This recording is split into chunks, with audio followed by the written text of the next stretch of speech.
શું બિઝનેસમાં પ્રોફિટ વધારવો છે? તો મારી જેમ લઈ આવો ટાટા એસ ઈવી. ઘરે જ બેટરી ફૂલ ચાર્જ કરો અને પછી 150 રૂપિયાની વીજળી પર આને 150 કિલોમીટર દોડતી જુઓ. પેટ્રોલ અને ડીઝલ થી લગભગ 80% ઓછી ખપત. તો લઈ આવો ટાટા એસ ઈવી આજે જ. હવે 80%ની ફ્યુલ સેવિંગ્સ. ईएमआई 16,000 થી શરૂ. साल बरस और सदी नहीं, एक युग गुजर जाएगा, उम्र न पूछो वंडर की, जब फर्क नजर आएगा.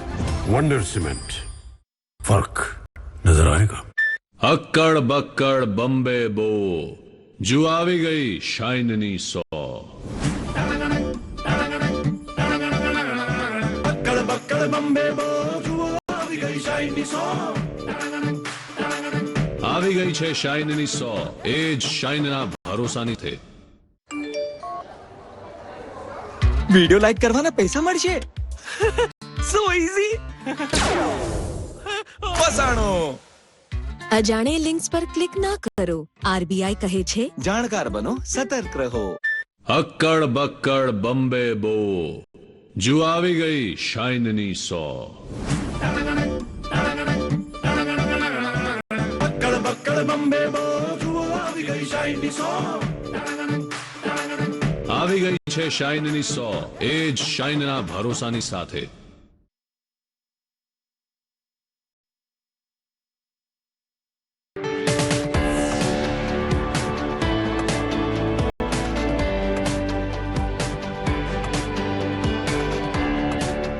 તો આજના એપિસોડમાં ચર્ચા કરવી છે હૃદય રોગને લઈને. આપણે સૌ કોઈ જાણીએ છીએ કે હૃદય રોગ ક્યાંક ને ક્યાંક આ સમસ્યા ખૂબ જ વિકટ બનતી જઈ રહી છે. દિવસ ને દિવસે તેની જે સંખ્યા છે તેમાં પણ વધારો થતો જઈ રહ્યો છે. તો આની પર ચર્ચા કરવી તેટલી જ જરૂરી બની જાય છે અને તેના જ માટે આજે મારી સાથે નિષ્ણાંતો જોડાયા છે. તેમની સાથે આ વિશે વધુ ચર્ચા કરીશું, તેમની પાસેથી જાણકારી મેળવીશું, સામાન્ય જનતા માટે તેમની પાસેથી માર્ગદર્શન મેળવીશું. હું સ્વાગત કરવા માંગુ છું doctor Rashmit Jandya, interventional cardiologist, Apollo CVHF heart institute, Ahmedabad. આપનું પણ ખૂબ ખૂબ સ્વાગત છે. Thank you. અને ત્યારબાદ છે doctor Satya Gupta, international cardiologist, Marengo CIMS hospital, Ahmedabad. આપનું પણ ખૂબ ખૂબ છે. ધન્યવાદ મેડમ. જી, આગળ મારો જે સવાલ છે ડોક્ટર રશ્મિત આપની પાસે રહેશે. અહીં કરીએ ખાસ જે સામાન્ય એવા ઘણા પરિબળો છે, ક્યાંક ને ક્યાંક કારણો તો આપણે જાણ્યા કે કારણો કયા કયા તેની પાછળ જવાબદાર હોય છે, કે પરંતુ જે હૃદય રોગના જોખમના પરિબળો હોય છે તે પરિબળો વિશે હું આપની પાસેથી જાણવા માંગીશ. હૃદયરોગ માટે મુખ્યત્વે બે પ્રકારે આપણે એને ડિવાઈડ કરી શકીએ. એક તો એવા પરિબળો કે જે આપણે કંટ્રોલ નથી કરી શકતા, અને બીજા એ પ્રકાર જે આપણે લાઈફસ્ટાઈલ, જીવનની શૈલી જે હોય એને પરિવર્તન કરી અને એમાં આપણે ચેન્જીસ કરી શકીએ. જે નથી કરી શકતા એમાં blood pressure, diabetes, smoking, tobacco, આ જેનેટિક પ્રીડિઝિશન, મતલબ આપણા ફેમિલીમાં કોઈને, કુટુંબમાં કોઈને થયેલું હોય અને આપણને પણ વધુ થઈ શકે. ઓબેસિટી, સ્મોકિંગ, તમાકુનો આદત, ખોરાકની આદતો, આ બધા એવા પરિબળો છે કે જે આપણે ચેન્જ કરી શકીએ. એક્સરસાઇઝનો લેવલ, એક્સરસાઇઝ જરા પણ ન હોય તો એ પણ બહુ જ મોટું કારણ છે હૃદય રોગ માટેનું. એટલે આ બધા કારણો આપણે બદલી શકીએ, ન બદલી શકીએ, એવા બે પ્રકારના કારણોમાં વિભાજન થઈ શકીએ અને એ પ્રમાણે ટ્રીટમેન્ટ પણ જુદી જુદી કરવાની હોય. એટલે ક્યાંક ને ક્યાંક આપણી જે લાઈફસ્ટાઈલ છે તે પણ ક્યાંક તેની પર અસર કરે છે. ધૂમ્રપાન કરીએ છીએ, જે આપણું ખોરાક છે તે પણ ક્યાંક અત્યારે અયોગ્ય થઈ ગયો હોય તેવું પણ લાગી રહ્યું છે, તે પણ ક્યાંક વધુ જોખમ ઉત્પન્ન કરી શકે તેવું પણ કહી શકાય. મારો જે આગળનો સવાલ છે ડોક્ટર સત્ય આપની પાસેથી મારો સવાલ છે. અહીં વાત કરીએ તો જ્યારે આના લક્ષણો દેખાતા હોય છે, ક્યાંક લોકોને ખબર નથી હોતી કે આ લક્ષણ તેના છે અને તેને આપણે ક્યાંક ને ક્યાંક એ વસ્તુને આપણે અવગણતા હોઈએ છીએ. પરંતુ એ લક્ષણો વિશે હું આપને જાણવા માંગીશ કે એવા કયા લક્ષણો છે, તેની રૂપરેખા શું છે અને તેનું મહત્વ શું રહ્યું છે તે જણાવો. હાર્ટના રોગ બહુ વધી રહ્યા છે, બધા આપણે જાણા છે.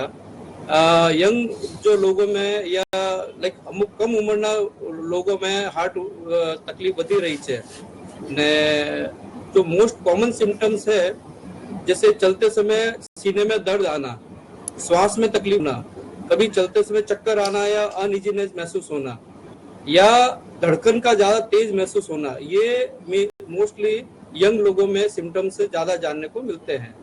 लेकिन ये बहुत अच्छा सवाल आपने किया है कि यंग लोगों में मोस्टली जो सिम्टम होता है वो गैस समझ के वो इग्नोर कर देते हैं. तो जब भी आप लोगों को गैस जैसा लगता है तो एक बार आपको कार्डियोलॉजिस्ट से या एक बार आपको इलेक्ट्रोकार्डियोग्राफ या ईसीजी जिसको हम नॉर्मल भाषा में बोलते हैं वो जरूर से करवा लेना चाहिए। बिकॉज जो कम उम्र के लोग होते हैं उनको अगर कोई हार्ट की प्रॉब्लम भी होती है तो वो गैस समझ के इग्नोर कर देते हैं। तो सबसे ज्यादा इम्पोर्टेंट यंग लोगों में इग्नोरेंस प्लस जो गैस समझते हैं वो सबसे ज्यादा મિસલીડિંગ સિમ્પટમ્સ હોતા है, तो उसको कभी भी अपन को इग्नोर नहीं करना चाहिए। જે રીતે આપણે ચર્ચાની શરૂઆત કરી, આપણે લક્ષણો જાણ્યા, કારણો જાણ્યા, તેના પરિબળો જોયા, હવે હું જાણવા માંગીશ કે જ્યારે આ રોગનું શિકાર લોકો બનતા હોય છે, આ હૃદય રોગમાં જે પ્રારંભિક હસ્તક્ષેપ છે તેનું મહત્વ શું રહ્યું છે? કારણ કે શરૂઆતી જે દોર હોય છે તે લોકોને કદાચ નથી ખબર હોતી, પરંતુ તેનું મહત્વ વિશે જણાવશો કે જે શરૂઆત હોય છે તેમાં શું થતું હોય છે, તેનું મહત્વ કેટલું જરૂરી છે અને તેની સામે કયા કયા ઓપ્શન્સ આપણી સાથે ઉપલબ્ધ છે? જે ચોક્કસ હૃદયમાં એવું ગણાય છે કે જેમ આપણે ટાઈમ ઇઝ મની એમ કહીએ છીએ, એમ હૃદયના સ્નાયુ એ પણ એક પ્રકારનો મની છે, મસલ ઇઝ મની. જેટલો સમય જાય, જેટલો સમય તમારી નસ બંધ રહે એટલો સમય હૃદયના સ્નાયુને નુકસાન થતું જ રહે.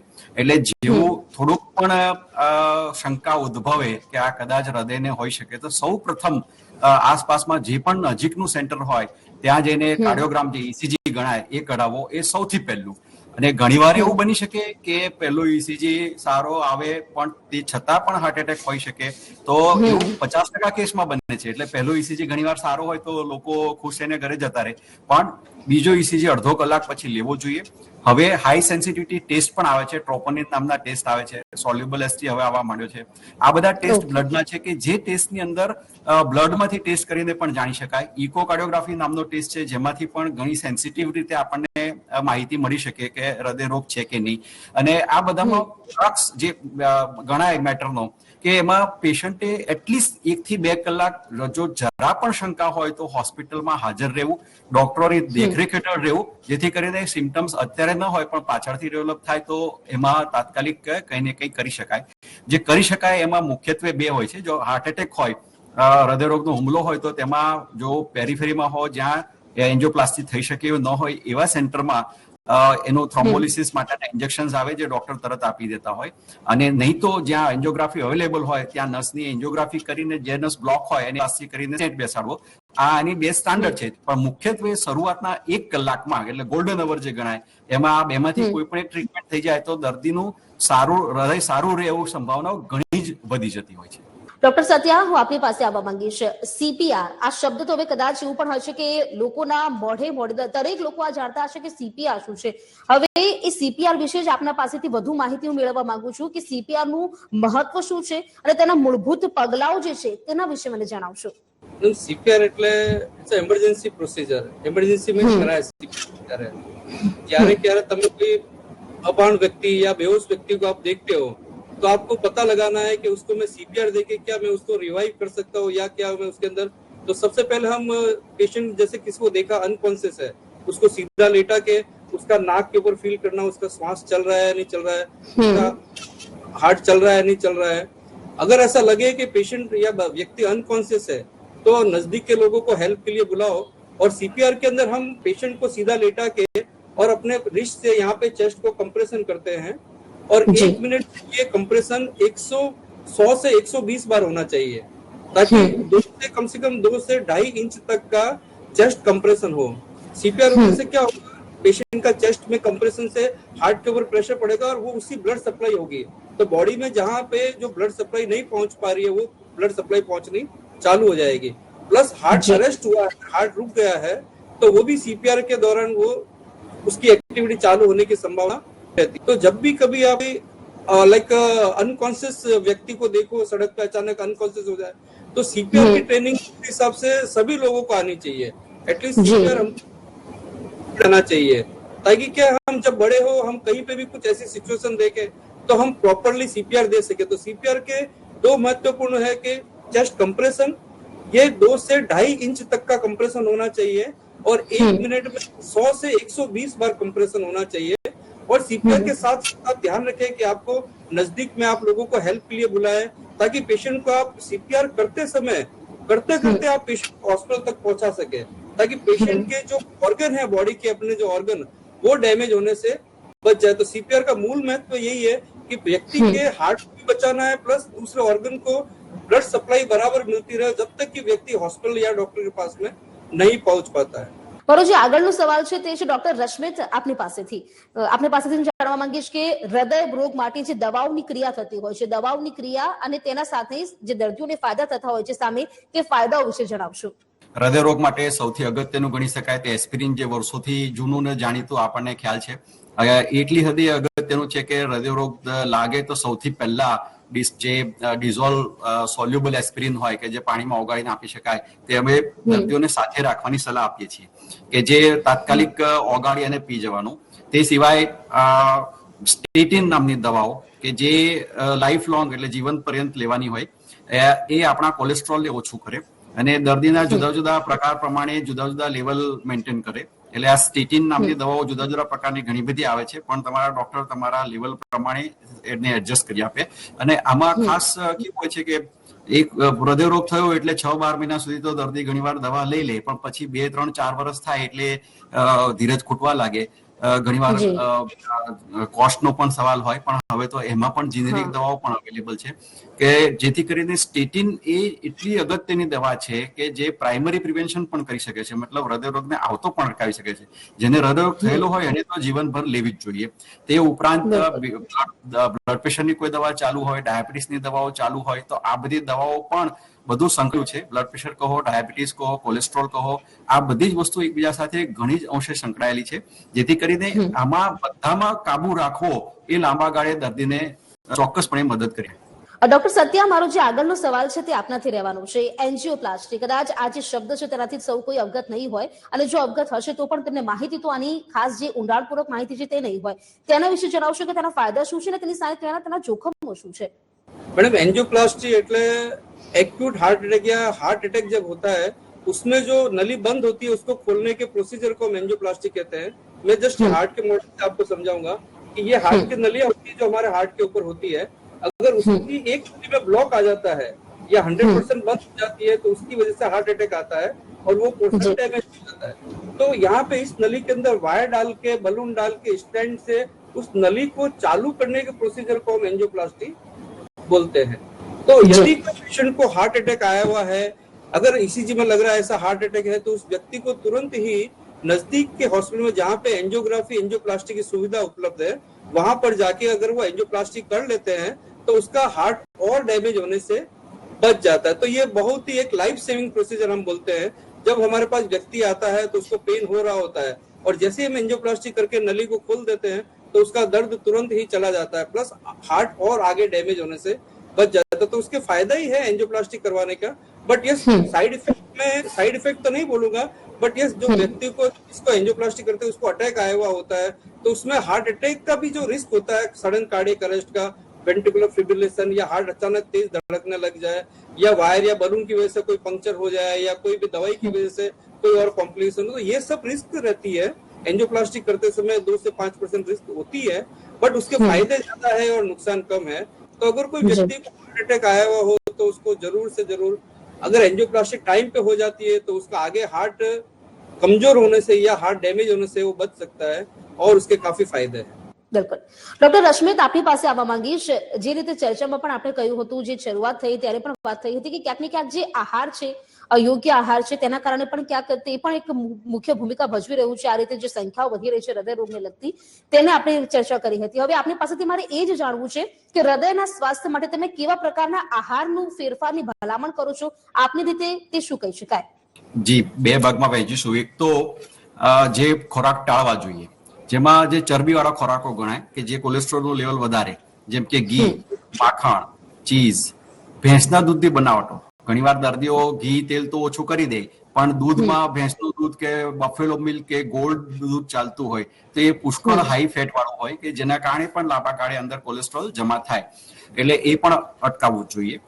સામાન્ય વઘારેલા તેલમાં આઈટમો ખાઈ શકાય, જેમ કે મમરા છે, ઢોકળા, હાંડવો, ઇડલી, ઢોસા, એ સબ પ્રકારની વસ્તુઓ કે જેમાં શેલો ફ્રાય આપણે બોલીએ, તવા ઉપર જે હલકા તેલમાં જે તળીએ, વઘાર જે કરીએ, એ વસ્તુઓ મોટાભાગે વાંધો નથી આપતી.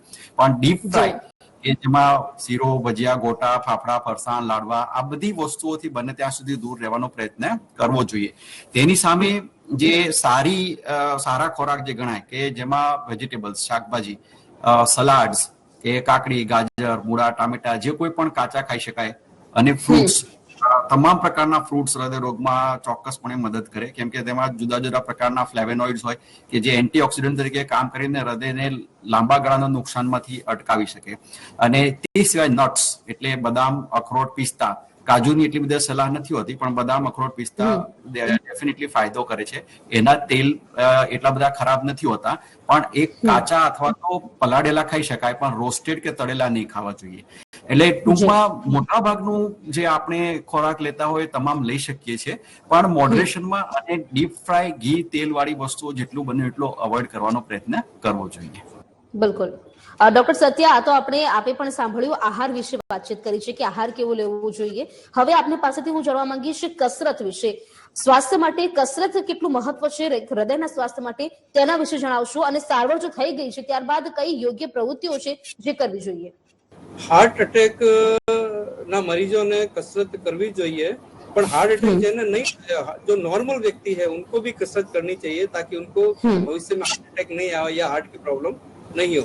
तो जो नॉर्मल व्यक्ति है, जो नॉर्मल आदमी है या नॉर्मल एडल्ट है, उनको हर वीक एक सप्ताह में 150 मिनट तक मॉडरेट लेवल की एक्टिविटी यानी फास्ट वॉकिंग या एग्रेसिव लाइक वॉकिंग और माइल्ड रनिंग करना चाहिए, जो सप्ताह 5 से 6 दिन तक एटलीस्ट करना चाहिए. या फिर लोग जिम में एक्सरसाइज, एग्रेसिव एक्सरसाइज करना चाहे तो उनको सप्ताह के अंदर करीब 75 मिनट्स तक, मतलब 1.5 घंटे तक जरूर से उनको एक्सरसाइज करनी चाहिए, और वो भी सप्ताह में 4 से 5 दिन तक. तो ये नॉर्मल व्यक्ति के लिए. बट जिस व्यक्ति को हार्ट की प्रॉब्लम हो गई है, हो चुकी है, ऑलरेडी हार्ट अटैक आया हुआ है, उनको भी डेली एक्टिविटी करीब 30 से 40 मिनट तक daily activities like walking, jogging, running और जो साइकिलिंग उनको ठीक लगे, बट उतनी करनी चाहिए जिनको उतनी उनकी बॉडी उनको एक्सेप्ट करे या एक्सेप्टेबल हो.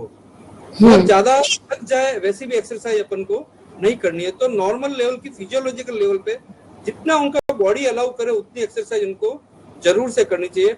हर हार्ट अटैक के पेशेंट्स डिफरेंट होते हैं. कोई पेशेंट को अटैक आया होता है, उनका हार्ट का फंक्शन नॉर्मल होता है. कोई पेशेंट को अटैक आया हुआ है लेकिन उनका हार्ट का फंक्शन बहुत ज्यादा कम होता है. तो आप दोनों नहीं कर सकते. तो आपकी बॉडी जितना अलाउ करे उतना जरूर आपको 30 से 40 मिनट तक फिजिकल एक्टिविटी या एक्सरसाइज, जॉगिंग, रनिंग जो भी आप कर सकते वो आपको जरूर करनी चाहिए. और एक्सरसाइज करने से डेफिनेटली आपको भविष्य में हार्ट अटैक आने की संभावना, हार्ट से और અધર કોમ્પ્લિકેશન હોने की સંભાવના કાફી કમ हो जाती है. રશ્મિત, હું આપને પૂછવા માંગીશ કે આપ શું મેસેજ આપવા માંગશો મારા દર્શક મિત્રોને? જે સૌથી વધારે અગત્યનો આ જ પ્રશ્ન છે, કેમ કે જે મોડિફાયેબલ પરિબળ કહ્યા કે જે આપણે બદલી શકીએ, એમાં સૌથી મોટું તમાકુનું કોઈ પણ પ્રકારનું વ્યસન છોડી દેવું જોઈએ, કેમ કે એમાં હૃદયરોગથી માંડીને ઘણા પ્રકારના કેન્સર, ફેફસાના દર્દો, બધા જાતના દર્દો થાય છે. ત્યાં એ સુધી કે 100 માંથી 90 થી 95 પેશન્ટ લગભગ તમે માની શકો કે જો બીપી ડાયાબિટીસ ના હોય તો ડેફિનેટલી ચોક્કસપણે તમાકુ વ્યસન હોય. એ છોડવું જોઈએ. 1 કલાકનું રોજનું મોડરેટ એક્સરસાઇઝ અને ખોરાકમાં જેટલું શક્ય બને એટલું મેં જણાવ્યું પ્રમાણે તેલ, ઘી ને મોડરેશન કરવું, પોષણ કંટ્રોલ કરવો, આ બધા. અને એ ઉપરાંત બ્લડ પ્રેશર, ડાયાબિટીસ કે કંઈ પણ હોય તો એની દવાઓ નિયમિત અને જીવન પર્યંત લેવી. આ બધાથી આપણે કદાચ કોમ્પ્લિકેશન્સમાંથી બચી શકીએ. બિલકુલ. ડોક્ટર સત્યા, આપ શું મેસેજ આપવા માંગશો हमारे दर्शक मित्रों ने? मैं सबको यही बोलना चाहूंगा कि अपने बॉडी में कोई भी सिम्टम्स को इग्नोर ना करें. आपका बॉडी हमेशा कुछ न कुछ सिग्नल्स अगर बीमारी होने वाली होती तो देता है. अगर आपको एक बार गैस जैसा भी लग रहा है, आपको 2-3 नाइट तक लगातार गैस जैसा हो रहा है, तो जरूर से एक बार जाके आप डॉक्टर से मिलिए, एटलीस्ट आपका ईसीजी करवाइए. तो सिम्टम्स को इग्नोर नहीं करना है. गैस है तो गैस की दवाई लेंगे, बट एक बार डॉक्टर को जरूर से दिखाना है. सेकंड, सीपीआर आज की तारीख में प्रत्येक व्यक्ति को आना चाहिए. सीपीआर से हम कई जाने बचा सकते हैं. तीसरा इम्पोर्टेंट है कि एक्सरसाइज, जैसे मैंने बताया, हर व्यक्ति को, भले उसको हार्ट की प्रॉब्लम है या नहीं है, रेगुलर तरीके से करनी चाहिए. और अगर आप रेगुलर एक्सरसाइज करेंगे तो सालों साल तक आप स्वस्थ रहेंगे. और अगर किसी को हार्ट अटैक आ भी जाता है तो घबराइए नहीं. आज की तारीख में हार्ट अटैक के बहुत अच्छे ट्रीटमेंट अवेलेबल है. तुरंत आप नजदीकी हॉस्पिटल जहाँ पे एंजियोग्राफी, एंजियोप्लास्टी या हार्ट अटैक का ट्रीटमेंट होता है वहां पे पहुंच जाइए और डॉक्टर आपकी देखभाल करेंगे. धन्यवाद. ડોક્ટર રશ્મિત અને ડોક્ટર સત્યા, આપને અમારી સાથે જોડાયા અને આપે ખૂબ જ સરસ માર્ગદર્શન અમારા દર્શકોને આપ્યું છે, તે માટે આપનો ખૂબ ખૂબ આભાર. આપ સૌનો ખૂબ ખૂબ આભાર.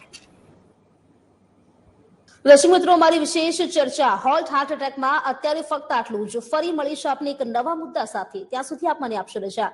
નમસ્કાર.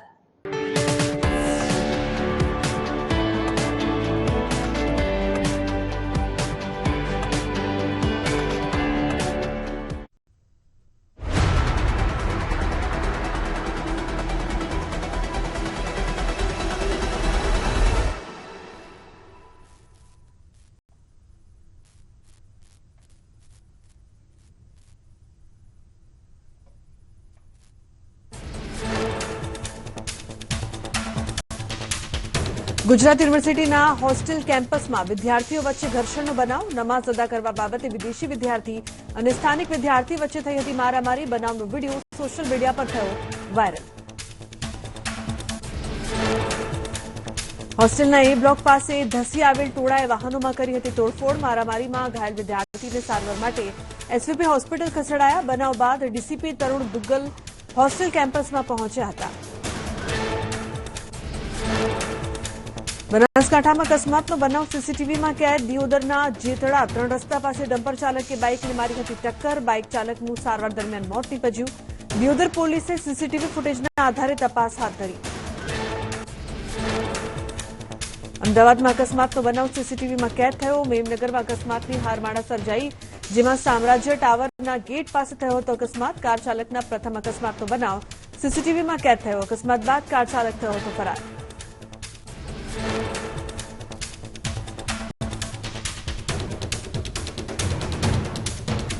કચ્છમાં તસ્કરોએ હોમગાર્ડના જવાન પર કર્યો હુમલો. ભુજના કુંકમામાં ઘટના બની. હુમલામાં હોમગાર્ડના 3 જવાનો ઇજાગ્રસ્ત. ઘાયલ જવાનોને જીકે જનરલ હોસ્પિટલ ખસેડાયા. એક ચોરને પકડીને પોલીસને સોંપાયો. અમદાવાદની એસવીપી હોસ્પિટલમાં ગર્ભવતી મહિલા સાથે છેડતીની ઘટના. સોનોગ્રાફી માટે ગયેલી મહિલા સાથે તબીબે અડપલા કર્યા હોવાનો આરોપ. મહિલા સોનોગ્રાફી પૂર્ણ કરાવ્યા વિના નીકળી ગઈ. પરિવારને જાણ કરતા પોલીસ ફરિયાદ નોંધાઈ. અમરેલીના સાવરકુંડલા રાજુલા હાઈવે પર ટ્રકની ટ્રોલી છૂટી પડી જતા કન્ટેનરે પલટી મારી. અકસ્માતમાં વીજપોલ તૂટી જતા જાબાડ ગામમાં અંધારપટ છવાયો, તો હાઈવે પર ટ્રાફિક જામ સર્જાતા સ્થાનિકો અને સરપંચે ટ્રાફિક ક્લિયર કરાવ્યો. રાજકોટના ભાડેરમાં જમીન વિવાદમાં થયેલ હત્યાનો ફરાર આરોપી ઝડપાયો. વચગાળાના જામીન મેળવીને ફરાર થઈ ગયો હતો આરોપી. પાટણવાવ પોલીસે 2.5 વર્ષ બાદ આરોપીને દેશી બનાવટની પિસ્તોલ અને જીવતા કારતૂસ સાથે ઝડપી પાડ્યો. દ્વારકામાં નકલી આર્મી કેપ્ટન ઝડપાયો. ભીમરાણા ગામનો યુવક નકલી ઓળખ બનાવીને એરફોર્સ સ્ટેશનમાં ઘૂસ્યો. યુવકે નકલી આઈડી, સર્વિસ કાર્ડ સહિતના નકલી દસ્તાવેજો બનાવ્યા. એરફોર્સના અધિકારીને શંકા જતા યુવકનો ભાંડો ફૂટ્યો.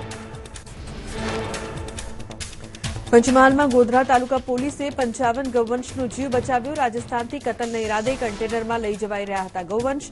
પોલીસે ગૌવંશને બચાવી પાંજરાપોળ ખસેડ્યા. 19 લાખથી વધુના મુદ્દામાલ સાથે એક આરોપીની ધરપકડ. તાપીમાં મેણપુર ગામમાં 21 વર્ષીય યુવકે આપઘાત કર્યો. માતાએ રૂપિયા આપવાની ના પાડતા યુવકે ખેતરમાં જઈને ગળે ફાંસો લગાવ્યો.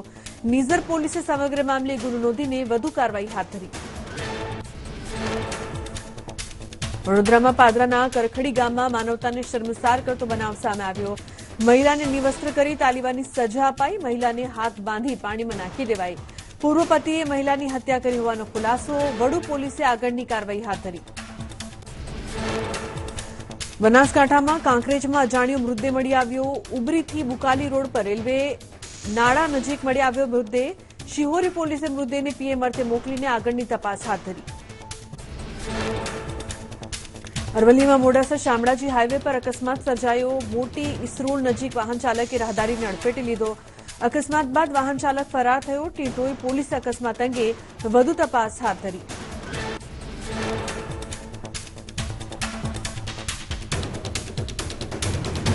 બનાસકાંઠા કોંગ્રેસના ઉમેદવાર ગેનીબેન ઠાકોર કોતરવાડા ગામ પહોંચ્યા હતા. કોતરવાડા ગામ ગેનીબેનનું સાસરું છે અને મર્યાદા જાળવવા ઉમેદવાર ગેનીબેને ઘૂંઘટ તાણ્યો હતો. સભામાં પહોંચતા જ ગેનીબેને ઘૂંઘટ તાણી દીધો હતો. ભાવનગરમાં ઇન્ડિયા ગઠબંધનની પ્રથમ બેઠક યોજાઈ. કોંગ્રેસ અને આપના જિલ્લા કક્ષાના નેતાઓ બેઠકમાં હાજર રહ્યા. બેઠકમાં ચૂંટણીને લઈને રણનીતિ ઘડાઈ તો અધૂરા કામો સહિતના મુદ્દાઓ લોકો વચ્ચે લઈ જવાની ચર્ચા કરાઈ.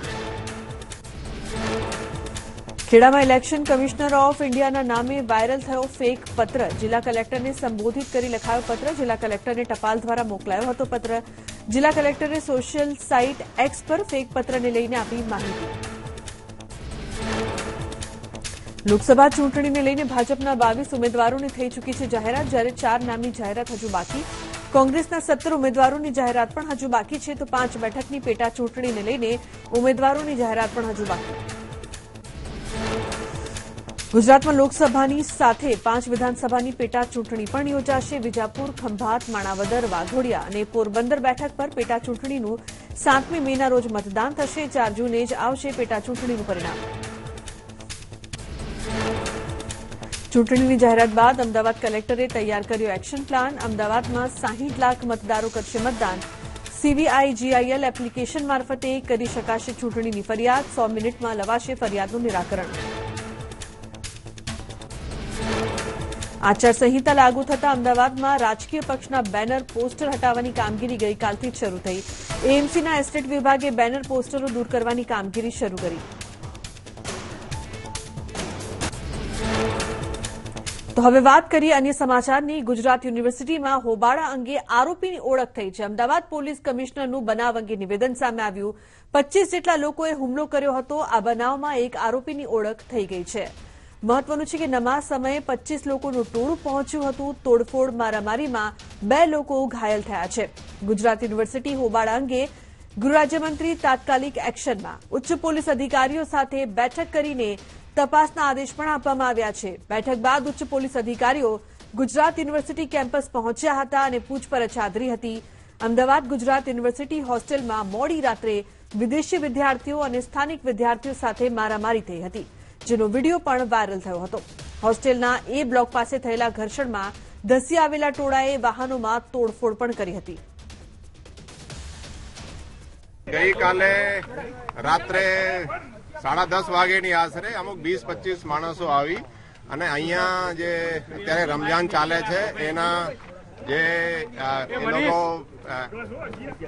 નમાજ પડતા હતા, એ લોકોને એ કહેતા હતા કે ભાઈ તમે કેમ અહીંયા નમાજ પડો તો તમારે મસ્જિદમાં પડવી જોઈએ, એ રીતેની વાતો કંઈ ચાલી. પછી ઝપાઝપી થઈ, પછી મારામારી થઈ છે. અહીંયા પથ્થર વગેરે ફેંક્યા છે અને રૂમમાં પણ તોડફોડ કરવામાં આવેલ છે. એની અમે ગંભીરતાથી નોંધ લીધી છે. સરકાર પણ એમે ગંભીરતાથી નોંધ લઈને કડક કાર્યવાહી કરવામાં આવશે. કુલ 5 ડીસીપી અને એના હસ્તકની ટીમો બનાવી છે અને 4 ક્રાઇમ બ્રાન્ચની અમે ટીમો બનાવેલ છે. 9 ટીમો કુલ અમે કામ કરશે. એક આરોપી આઈડેન્ટિફાઈ થઈ ગયા છે અને એમાં ટૂંક સમયમાં જ પોલીસ જે આરોપીઓ છે એની ધરપકડ કરવામાં આવશે અને પોલીસ કડક કાર્યવાહી કરશે. તો હવે નજર કરીશું ટોપ 3 ન્યૂઝ પર. ગુજરાત યુનિવર્સિટી હોસ્ટેલમાં ધીંગાણાનો મામલો. સમગ્ર મામલાને લઈને ગૃહ રાજ્યમંત્રીની તાત્કાલિક બેઠક.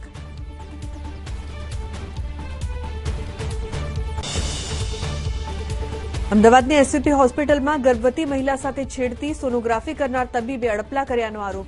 પરિવારે નોંધાવી ફરિયાદ.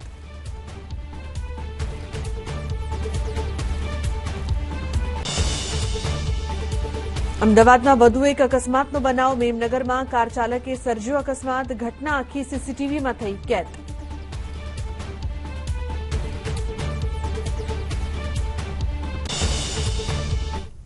તો બુલેટિનમાં હાલ બસ આટલું જ. તમામ મહત્વપૂર્ણ સમાચાર માટે આપ જોતા રહો ન્યૂઝ 18 ગુજરાતી. નમસ્કાર.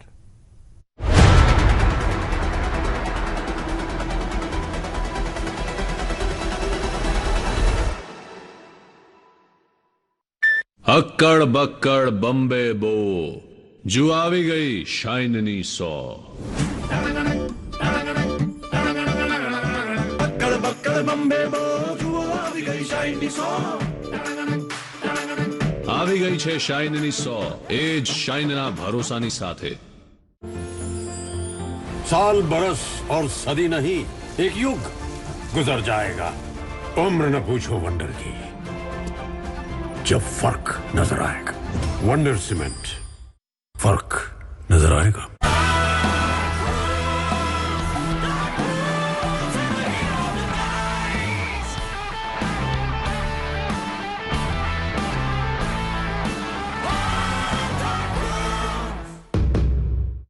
હવે સોફ્ટ સ્કિન માટે વધુ ખાસ આકર્ષક ઓફર.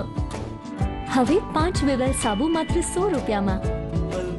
વિવેલ lotus oil. ये है मिस्टर जीले और ये है मिस्टर डीले। हेलमेट पहनना। वहाँ डीले की हालत है बुरी, यहाँ जीले नोज व्हाट जरूरी। TVS Jupiter with Smart Connect, Voice Assist, Turn by Turn Navigation और कॉल एंड SMS अलर्ट्स के साथ कनेक्टेड रहिएगा तो फायदे में रहिएगा। TVS Jupiter, ज्यादा का फायदा। ઓછા સમયમાં વધુ નફો બસ એક ક્લિક પર કમાલ છે. ફસાણો. અજાણે લિંક્સ પર ક્લિક ના કરો. આરબીઆઈ કહે છે જાણકાર બનો, સતર્ક રહો. બધું જોયું છે, જાણ્યું છે, સમજ્યું છે, એટલે જ મારી સમજદારીનું નામ ઇન્ટ્રા છે. ટાટાની નવી ઇન્ટ્રા V20 પિકઅપ છે ઇન્ડિયાની પહેલી બાયફ્યુઅલ પિકઅપ જે આપે તમને વધુ સારી ડ્રાઇવેબિલિટી, સુપીરિયર ડ્રાઇવિંગ કમ્ફર્ટ, વધુ લોડેબિલિટી, સૌથી વધુ માઇલેજ, જે આપે સૌથી વધુ range. Tata intra V20 pickup, વધુ પાડે, દરરોજ જીતાડે. બાપુજી, શું બાપુજી કરે છે? બાપુજી અહીં છે, તું પ્રેશર ના લે. પ્રેશર? એ તો ફિનોલિક CPVC લેશે ને. CPVC પાઇપ, ગરમ પાણીનું સતત પ્રેશર. તે પછી પણ ન તો ફ્લો ઘટશે, ન તો પાઇપ ફાટશે. લીક પ્રૂફ જોઈન્ટ્સ છે, સીપેજ નથી, સૌથી મજબૂત પાઇપ છે. ઠંડુ તો ક્યારેક ગરમ, ક્યારેક ઠંડુ, ક્યારેક ગરમ, ક્યારેક ગરમ. ઠંડુ ગરમ સહેશે પણ પાણી વહેતું રહેશે. ફિનોલેક્સ પાઇપ, પેઢીઓ બદલાશે, પાઇપ નહીં.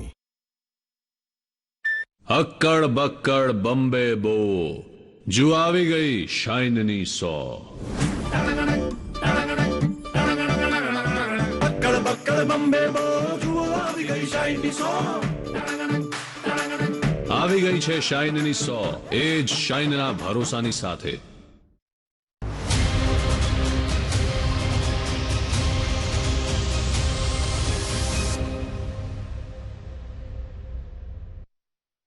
વસંત મસાલા.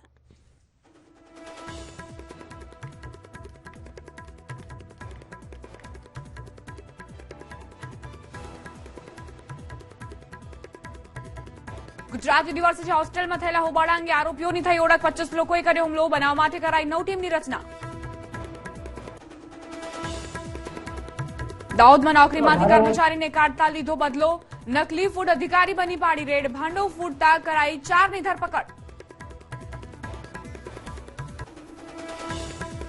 નળ કનેક્શન હોવા છતાં પાણી ન મળતા રાજકોટમાં મહિલાઓનો સૂત્રોચ્ચાર. રસ્તા પર મહિલાઓ ઉતરતા થયો ચક્કાજામ.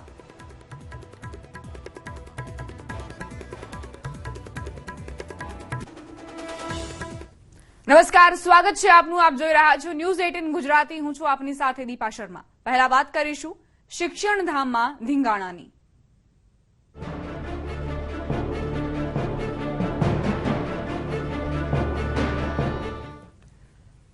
ગુજરાત યુનિવર્સિટીમાં હોબાળા અંગે આરોપીની ઓળખ થઈ.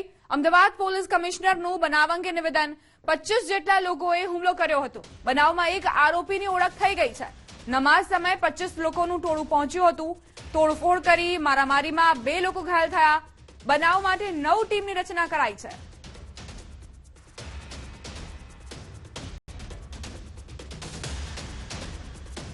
आ गया है।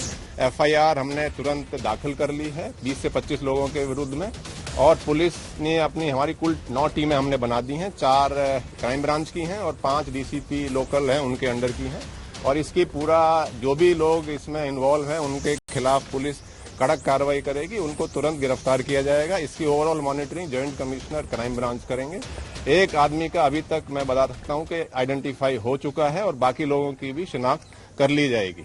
मैं ये भी कहना चाहता हूं कि यहाँ कायदा व्यवस्था की जो स्थिति है पूर्ण अंडर कंट्रोल है। किसी को कोई ऐसे घबराने की बात नहीं है। कुछ ऐसे तत्व होते हैं जो छोटा मोटा ये इंसिडेंट्स के नाम पे, कॉमनल के नाम पे कुछ ऐसा करते हैं। पुलिस पहले भी कड़क कार्रवाई करती रही है और आगे भी कड़क कार्रवाई करती रहेगी। 2 लोगों को अभी वो हॉस्पिटल में है, एक श्रीलंका है और एक शायद तजाकिस्तान का है। क्या ये वीडियो यही घटना का है या कुछ और? नहीं, देखिए काफी वीडियो सामने आए हैं जिनमें लोग पत्थर फेंक रहे हैं, तोड़फोड़ वगैरह कर रहे हैं। एक ऐसा भी वीडियो आया है कि जिसमें एक आदमी ने, कुछ लोग जो आए हुए हैं बाहर से, उनमें से कोई एक आदमी ने, यूनिवर्सिटी के किसी ने उसमें थप्पड़ मारने का ऐसा वीडियो भी हम वेरीफाई।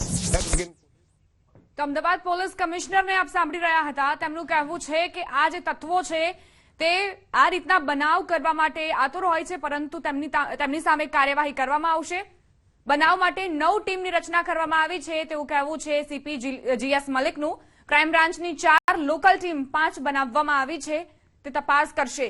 ક્રાઇમ બ્રાન્ચ જેસીપીના અધ્યક્ષ સ્થાને આ તપાસના આદેશ આપવામાં આવ્યા છે. આરોપીઓ વિરુદ્ધ ગુનો દાખલ કરાયા છે અને તેમની વિરુદ્ધ કડક કાર્યવાહી માટે પણ તૈયારી દર્શાવાઈ છે.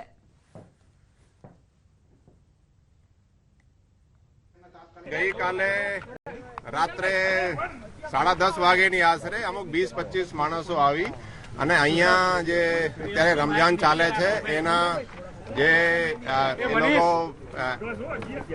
નમાજ પડતા હતા એ લોકોને એ કહેતા હતા કે ભાઈ તમે કેમ અહીંયા નમાજ પડો તો તમારે મસ્જિદમાં પડવી જોઈએ, એ રીતેની વાતો કંઈ ચાલી. પછી ઝપાઝપી થી પછી મારામારી થઈ છે, અહીંયા પથ્થર વગેરે ફેંક્યા છે અને રૂમમાં પણ તોડફોડ કરવામાં આવેલ છે. એની અમે ગંભીરતાથી નોંધ લીધી છે. સરકાર પણ એમાં ગંભીરતાથી નોંધ લઈને કડક કાર્યવાહી કરવામાં આવશે. કુલ 5 ડીસીપી અને એના હસ્તકની ટીમો બનાવી છે અને 4 ક્રાઇમ બ્રાન્ચની અમે ટીમો બનાવેલ છે. 9 ટીમો કુલ અમે કામ કરશે. એક આરોપી આઈડેન્ટિફાઈ થઈ ગયા અને એમાં ટૂંક સમયમાં જ પોલીસ આરોપીઓ છે એની ધરપકડ કરવામાં આવશે અને પોલીસ કડક કાર્યવાહી કરશે. આ ખૂબ જ દુઃખદ ઘટના છે અને કોઈ પણ વ્યક્તિ હશે એના સામે શોધીને એના સામે પગલા લેવામાં આવશે. કાયદેસરની કાર્યવાહી જે તે વ્યક્તિના સામે થવાની. પોલીસ કમિશનર અમદાવાદ શહેર પોતે જાતે આ સ્થળ પર આવ્યા છે અને તપાસ કરશે. આમાં કોઈ પણ વ્યક્તિ હશે એને છોડવામાં આવશે નહીં.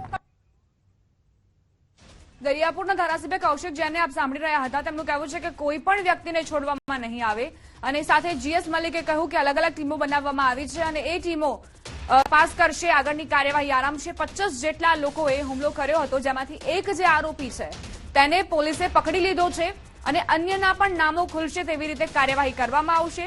નમાઝ સમયે 25 લોકોનું ટોળું પહોંચ્યું હતું અને તેમાં 2 લોકો ઘાયલ થયાના સમાચાર છે અને આ 2 જે વિદ્યાર્થીઓ છે તે એક શ્રીલંકન અને એક કઝાકિસ્તાનના હોવાની પણ વિગતો GS મલિકે આપી છે. યુનિવર્સિટીમાં જે હોબાળાની ઘટના બની છે તેને સૌ કોઈએ ગંભીરતાથી લીધી છે. પોલીસે પણ એલર્ટમાં આવીને અને અલગ અલગ ટીમો બનાવી દીધી છે. અલગ અલગ ટીમોને જવાબદારી સોંપવામાં આવી છે. સીપી ક્રાઇમ બ્રાન્ચ જેસીપીના અધ્યક્ષ સ્થાને આ તપાસ કરવામાં આવશે અને આરોપીઓ વિરુદ્ધ ગુનો દાખલ કરી લેવામાં આવ્યો છે. તોડફોડ અને મારામારીમાં 2 લોકો ઘાયલ થયા હતા, તેમને સારવાર આપવામાં આવી રહી છે. ગુજરાત યુનિવર્સિટીમાં જે હોબાળો થયો તેને લઈને ગૃહ રાજ્યમંત્રીએ પણ તાત્કાલિક એક્શનમાં આવ્યા છે અને સાથે જ તપાસ માટે પણ આદેશ આપી દીધા છે. ક્રાઇમ બ્રાન્ચ જેસીપીના અધ્યક્ષ સ્થાને તપાસ કરવામાં આવશે. 25 જેટલા લોકોએ અરાજકતા ફેલાવવાનો પ્રયત્ન કર્યો હતો. તેઓ હોસ્ટેલમાં ઘૂસ્યા હતા અને મારામારી કરી હતી, તોડફોડ